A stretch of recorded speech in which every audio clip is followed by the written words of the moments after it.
Salam semua, apa kabar kalian hari ini? Bapak harap kalian semua dalam keadaan sehat walafiat ya. Nah, meskipun kita masih dalam masa pandemi, Bapak harap kalian semua tetap semangat untuk mengikuti mata pelajaran. Nah, sebelum kita memulai pembelajaran kita pada hari ini, mari kita berdoa dan berdoa menurut agama dan kepercayaan kita masing-masing. Berdoa mulai. Berdoa selesai. Oh ya, jangan lupa untuk mengisi daftar hadir melalui Google Classroom ya. Nah, hari ini kita akan belajar dari tema 1, subtema 2, pembelajar 1 tentang gagasan pokok dan gagasan pendukung. Nah, kira-kira anak-anak tahu tidak apa sih gagasan pokok dan gagasan pendukung? Nah, sebelum kita masuk dalam pengertiannya, kita harus tahu bahwa suatu bacaan atau suatu cerita biasanya terdiri dari beberapa paragraf. Nah, setiap paragraf mempunyai gagasan pokok atau gagasan utama yang didukung oleh gagasan pendukung. Nah, gagasan pokok sendiri itu merupakan inti dari sebuah paragraf. Nah, sedangkan apa sih gagasan pendukung itu? Gagasan pendukung itu berguna untuk menjelaskan gagasan pokok. Nah, gagasan pendukung sini bisa lebih dari satu kalimat.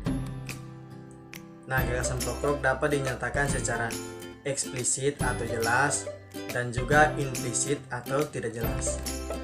Kira-kira apa sih gagasan pokok yang eksplisit itu? Gagasan pokok yang eksplisit itu biasanya dijumpai dalam jenis paragraf deduktif, induktif, dan juga paragraf campuran. Nah, paragraf deduktif gagasan pokoknya berada pada awal paragraf. Paragraf induktif gagasan pokoknya berada pada akhir paragraf. Sedangkan pada paragraf campuran gagasan pokoknya berada di awal dan juga di akhir paragraf. Nah, kalau tadi kita sudah tahu tentang gagasan pokok eksplisit, kira-kira apa sih gagasan pokok implisit itu? Nah, gagasan pokok implisit itu biasanya dijumpai dalam paragraf deskriptif dan juga paragraf naratif. Nah, pada paragraf ini gagasan pokoknya dapat dijumpai di seluruh kalimat paragraf tersebut. Nah, kira-kira bagaimana sih cara untuk menentukan gagasan pokok dan juga gagasan pendukung? Cara untuk menentukan gagasan pokok dan gagasan pendukung adalah sebagai berikut. Yang pertama, baca paragraf dengan cermat dan seksama. Yang kedua, cermati kalimat pertama sampai dengan kalimat terakhir. Apakah kalimat pertama itu adalah gagasan pokok atau gagasan pendukung? Begitu juga selanjutnya, apakah kalimat kedua itu adalah gagasan pokok atau gagasan pendukung? Dan yang ketiga, kita harus membaca kalimat demi kalimat hingga gagasan pokok dapat ditemukan. Dan perlu diingat bahwa gagasan pokok sebagai isi atau inti itu biasanya berada di awal atau akhir dari paragraf. Nah, di sini Bapak mempunyai satu contoh sederhana yang anak-anak juga bisa lihat di sini. Judul bacaannya Tari Kipas Pakarena. Tari Kipas Pakarena merupakan seni tari yang berasal dari Goa, Sulawesi Selatan. Tari ini sudah menjadi tradisi di kalangan masyarakat Goa yang merupakan bekas kerajaan Goa. Nah, di sini kira-kira di mana sih letak gagasan pokok dan di mana letak gagasan pendukung? Nah, di sini kita bisa lihat bersama-sama bahwa gagasan pokoknya berada di awal paragraf yang berbunyi Tari Kipas Pakarena. Nah, terus di mana sih kalimat penjelasnya? Nah, kalimat penjelasnya berada di setelah dari kalimat pokok atau kalimat gagasan pokok, yaitu tarian ini sudah menjadi tradisi masyarakat Goa. Jadi dia menjelaskan dan mendukung gagasan pokok yang ada tadi. Nah, sekarang kita akan membaca bersama-sama sebuah teks yang ada di layar. Bekerja sama dalam keberagaman. Edo dan kelima temannya mendapat tugas untuk melakukan percobaan tentang bunyi. Sepulang sekolah, mereka berkumpul di rumahnya. Setiap orang sudah menyiapkan peralatan yang dibutuhkan. Lani dan Siti membawa beberapa kaleng yang sudah dilubangi. Udin dan Beni membawa benang kasur. Mereka berkumpul di halaman depan rumah. Keenam sekawan siap bekerja sama melakukan percobaan. Saat percobaan akan dimulai, tiba-tiba terdengar suara azan. Siti dan Udin meminta izin kepada teman-temannya untuk sholat. Teman-temannya mengizinkan mereka untuk melakukan ibadah.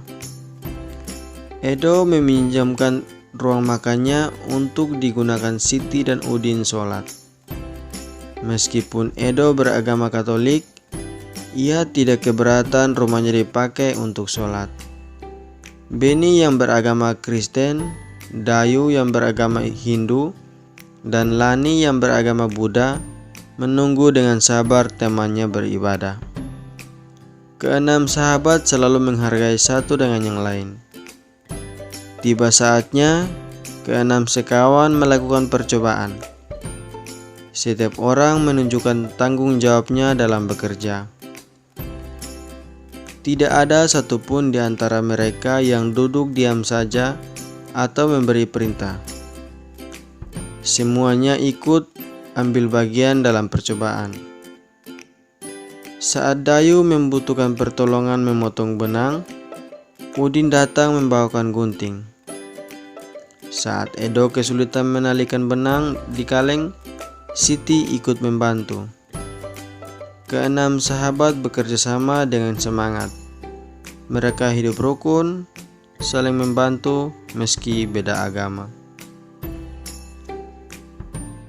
Setelah membaca, Bapak minta kepada anak-anak untuk menentukan mana sih gagasan pokok dan mana gagasan pendukung dari setiap paragraf yang telah kita baca tadi.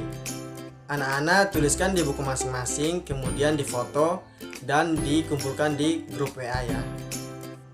Baik anak-anak, sekarang kita sudah berada di akhir pembelajaran. Jadi apa sih yang telah kita bahas tadi itu? Yang telah kita bahas tadi itu yang pertama, pengertian gagasan pokok dan juga gagasan pendukung. Yang kedua, cara untuk menyatakan gagasan pokok itu bagaimana sih? Nah, kita sudah belajar tadi ya. Yang ketiga adalah cara untuk menentukan gagasan pokok dan juga gagasan pendukung. Tentu sudah paham. Yang keempat adalah contoh gagasan pokok dan juga gagasan pendukung. Nah, dengan demikian berakhir sudah pembelajaran kita pada hari ini. Karena kita sudah mengawalinya dengan doa, maka kita juga harus mengakhirinya dengan doa. Nah, mari kita berdoa menurut ajaran dan keyakinan kita masing-masing. Berdoa mulai. Berdoa selesai. Sekian video pembelajaran kita pada hari ini. Tetap semangat walaupun kita hanya belajar dari rumah, dan juga jangan lupa untuk mematuhi protokol kesehatan. See you.